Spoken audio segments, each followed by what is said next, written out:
G'day everyone, welcome back to another edition of Guvs Hero Review videos. Today we are going to be taking a look at another past hero of the month, specifically the legendary red 5-star hero Dune, the Song of the Scorching Sands. So Dune first came to the game as the featured hero of the month in June 2023. Today, however, you can only attain a copy of Dune via the Manor of Legends portal, which rolls around once every 4 weeks. This portal does have some pretty trash odds, particularly when the hero is not featured and they are just part of the ever-growing crowd of extras or unfeatured heroes in the portal. So for reference, the portal itself comes in with 1% chance for one of the 2 featured heroes, and then a 0.9% chance for one of the 34 odd unfeatured heroes. So to put that into perspective, if you were to do 100 summons in this portal, you would have a 63.4% probability of getting either of the 2 featured heroes of the month, and you'd have a 59.5% probability of getting any of the unfeatured heroes. If you're hunting a specific hero, those odds do diminish considerably. So you drop down to a 39.4% chance for the specific featured hero, and if you're after a specific one from all of the miscellaneous unfeatured heroes, you drop down to a 2.6% probability of getting a specific unfeatured hero from the 34 odd ones in there right now. So not great odds, particularly when you're spending 2,600 gold per summon. So to do 100 of them, you're talking 26,000 gold for just a 2.6% probability of getting who you're chasing. So yeah, not a great portal, all things considered. Turning and taking a quick look at some of his artwork. So this is Dune's artwork, so thank you to both Sarge Lopez and Casper for passing this one along. There's sort of, it's in his name, but there's a lot of ties across to what's now a movie franchise, but the sci-fi novel Dune, in my head anyway, with some of the art and stuff going on in there, but kind of makes sense for a sand battle trooper in some regards. But yeah, that's sort of what he's got. He's got the cloak and the respirator, which I presume has probably got some sort of moisture filter in there if he's a desert warrior. A gun which I guess presumably uses sunlight as its power source, maybe. I guess that might be what the pulsing yellow thing is, but anyway, that's his artwork. Feel free to pause it if you wish, but otherwise, let's head back to his card and we can chat a little bit more about Dune himself. So you can see on Dune's card, there is no family bonus, so normally there's a family located somewhere here on the left-hand side. As a past hero of the month, Dune doesn't actually have a family bonus, and none of the heroes of the month do. Maybe down the track they'll add one to the game, but at this point in time there's nothing. So yeah, we just never know what might happen though. For his personal stats, Dune comes in with 766 attack, 688 defense, and 1,452 HP. So there is a bit of a skew going on there from his defense stat towards his attack. It is worth pointing out as well that he is a little bit older than some of the more recent Season 2 heroes. So there is some power creep, not as noticeable as on the older heroes, the ones beforehand. But on Dune it is a little bit lower. So his stat line is a tiny bit lower than some of the new heroes might have. His charge speed is set to 43, which is average speed, and needs 11 tiles to charge, or 6 ghosted tiles. The speed break does require +7, which you can do using any of the speed guns available in red. There's +7 on the 4-star Tigger Happy weapon, and you've also got 2 +9 5-star options in the Chekhov SVK and the Firewing Trig. So because of that, the class node is not really relevant. It's not going to give you the single break, and it's impossible to get to a double break at this point in time. So yeah. On the topic of his class, Dune is a member of the Recon class, which grants him the chance to evade direct damage coming from special skills and grants him plus 20% charge for each successful evasion. So I do really like the Recon perk. It's one of my more favorite ones because it does give a discrete chance to dodge, which is separate, or evade damage, which is separate from the actual dodge talent and the dodge perks. There's also free charge for each successful evasion, so there's not a lot to really hate. And because of that, I tend to put +1 on most of my Recon heroes that gets leveled up, just to activate that chance to evade the damage at some point. By way of an actual emblem path, I personally would probably go just more attack, just to enhance his damage output. We'll touch on it a little bit later, but his damage is a little bit underwhelming, so any additional attack nodes we can give will actually help him out in that regard. So what this looks like, if we use old Tightwires grid here, what it looks like as a actual emblem path. So we are following attack nodes, so at each opportunity when there is an attack node, we are going to pick it up.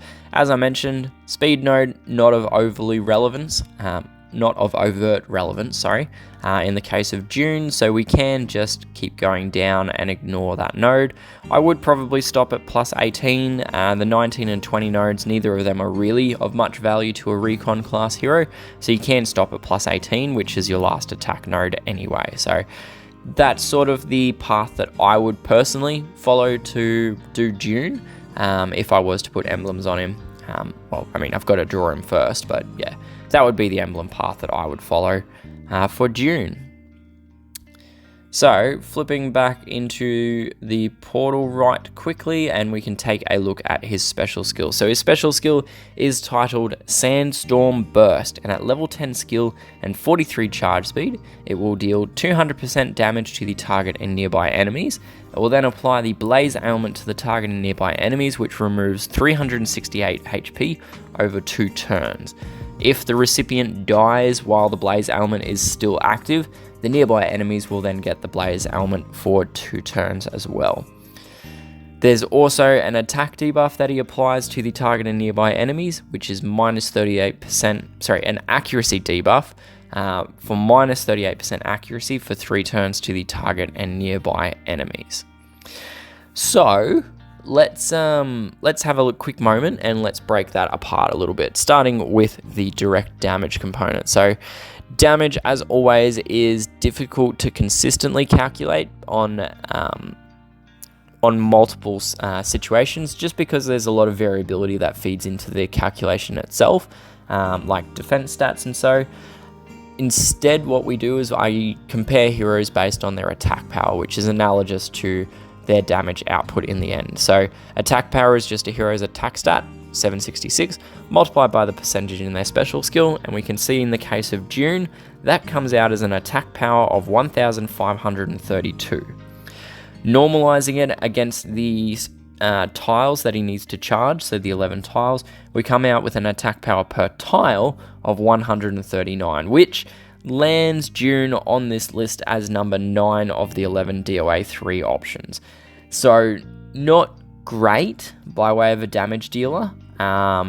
His damage is improved by the Blaze ailment, which we'll get to in a little bit, but you know, compared to some of these other options, he does come in a little bit under strength, particularly against like the top options that you've got as DOA 3 hitters like Magma, Bunraku, and to some extent Accent and Zidane variant.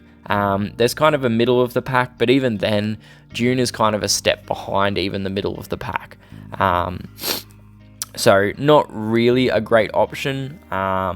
You know, you've got Syntax at 147, which is higher. The best option, as I mentioned, Magma at 225. So these are attack power per tile per enemy as well. So if you're hitting 3 people, you get triple the attack power essentially. So yeah, not a great damage dealer overall in terms of his immediate damage, but as mentioned, there is the Blaze ailment to improve that damage output. So the exact wording on the Blaze ailment is that the target and nearby enemies receive they receive 368 damage over 2 turns, and then if the target dies while the effect is active, nearby enemies receive Blaze for 2 turns as well. So Blaze ailment is kind of like a souped up version of the Burn ailment. It still operates as damage over time, or a DOT ailment, but is able to stack with a lot of other of the DOT effects. So When I say souped up, what I mean is that that's twofold. So first off,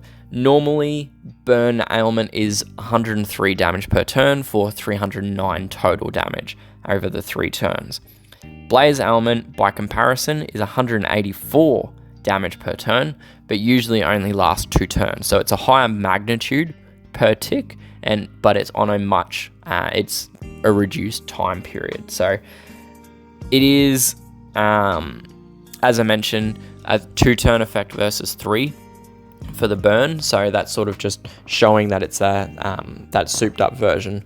The other massive difference between Blaze and Burn Ailment is the fact that the Blaze Ailment can propagate. It can expand to nearby enemies.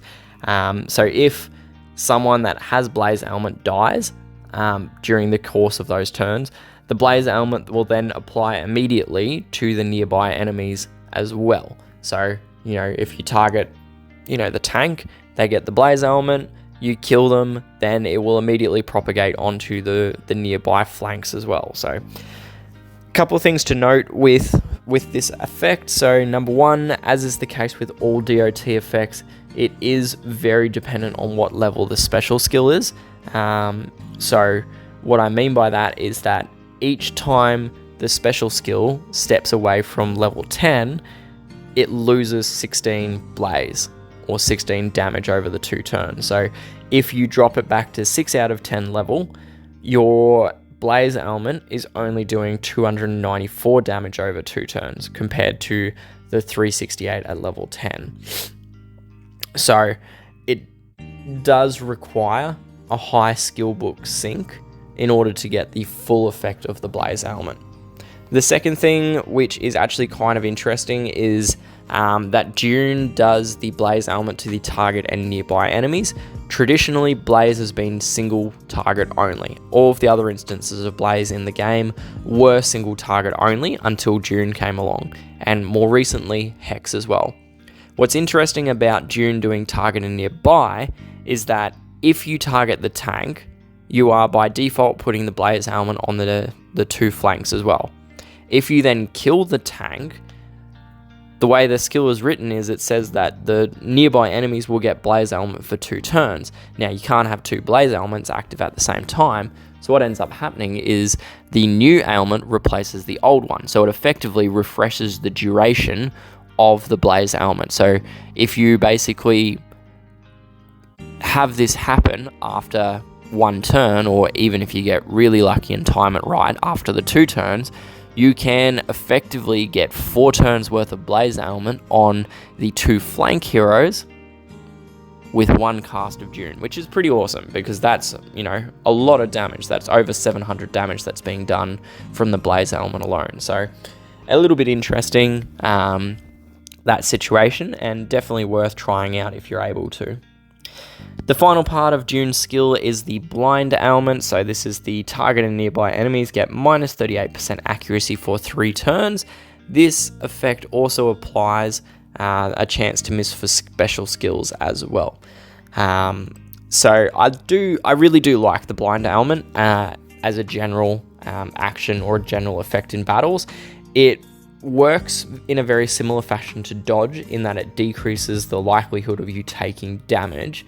One key difference though between dodge and blind is that the effect lies on the opposing hero and benefits all of your heroes, as opposed to if you've just put the dodge talent on a dodge weapon on one hero, it's only affecting, you're only getting the benefit to the one hero. So I do really like blind.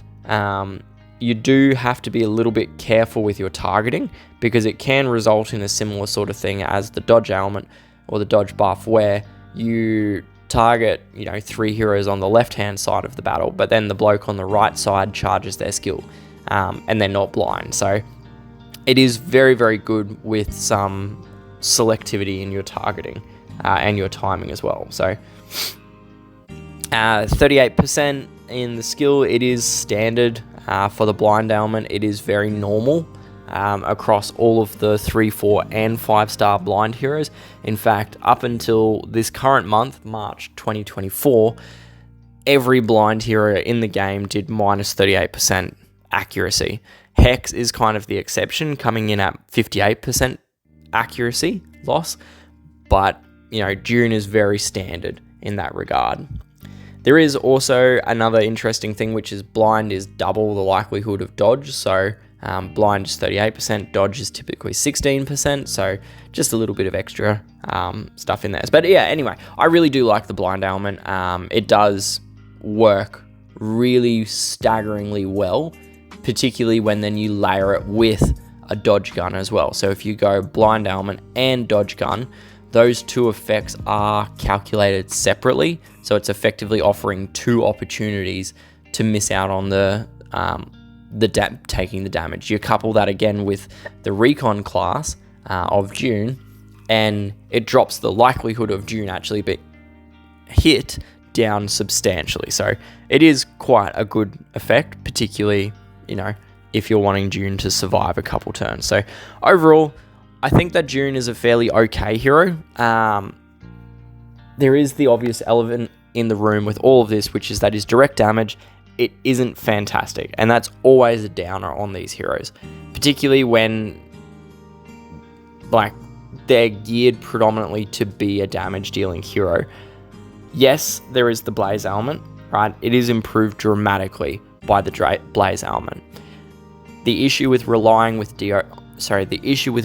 on DOT to pump up your damage is that, it is subject to being resisted, cleansed, or rebounded kind of thing. So you can't guarantee the damage output from the Blaze element, but in saying that as well, it does very much go a long way towards bolstering his damage output from just the poor direct damage. The accuracy debuff, as I mentioned, it's always great. It gives him and the entire team an edge in battles, offering an opportunity to avoid the big damage output of like a sniper or even AoE 5 hitters. It becomes very, very useful in that regard. So for Dune's grading, I'm going to give him a B grade for war and raid attacks. I do think he's fairly useful, even though his direct damage isn't great. In attack situations, the player has a lot of control and a lot of timing as to when you're going to cast the skill. So if there's an enemy hero that's about to fire a cleanse off, you just wait a turn, right? Get the cleanse out of the way, then you put the DOT, the Blaze element on them, and watch them die and shrivel up. So for War Machines, I'm going to give him a B grade here as well, which is unusual for damage dealers that don't necessarily have high outputs, but the blind ailment is actually pretty useful on War Machines to keep your entire team alive, which bolsters your damage output substantially. For eventing, I'm going to give him a B-. DOA 3 is preferable if you can't get a multi-hitter in. Blind ailment goes a ways towards helping with your health score, but yeah, not a great option. There are better options available. So then we get to war and raid defenses. So I'm going to give him a C+ here. The stats don't lend him towards being an overly defensive hero, and his direct damage isn't immediately threatening. Maybe operable as a flank, giving the blind ailment out early, but he's not a great option, I don't think. In the 3 tournament settings, so in Bloody Battles, I'm going to give him a B+ on attack and a C+ on defense. There are traditionally less cleansers, because most of them are attached. Most cleansers are attached to healers, which are restricted in this tournament setup. For the buff boosters, I'm going to give him a B- on attack and a C grade on defense. There's not much buff going on in his skill.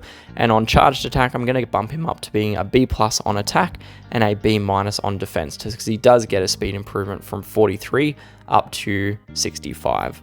So overall, that comes in as getting a B grade for attack and a C+ for his defense grade. And that concludes the content for this review of Dune. As always, these are just my personal thoughts and opinions on him. If you do have some additional thoughts, please jump down and leave me a note in the comments section. I try to read and reply to as many of you as I can. If you did find the video to be useful and you enjoyed it, feel free to like it, subscribe to the channel, but most importantly, share the video around, because realistically, if this sort of thing is useful for yourself, it's also going to be useful to the people you play with as well. Thank you once again for tuning in and joining me. I do hope I'll see you again soon in another video, but until then, good luck, stay safe, and happy gaming. Cheers, bye!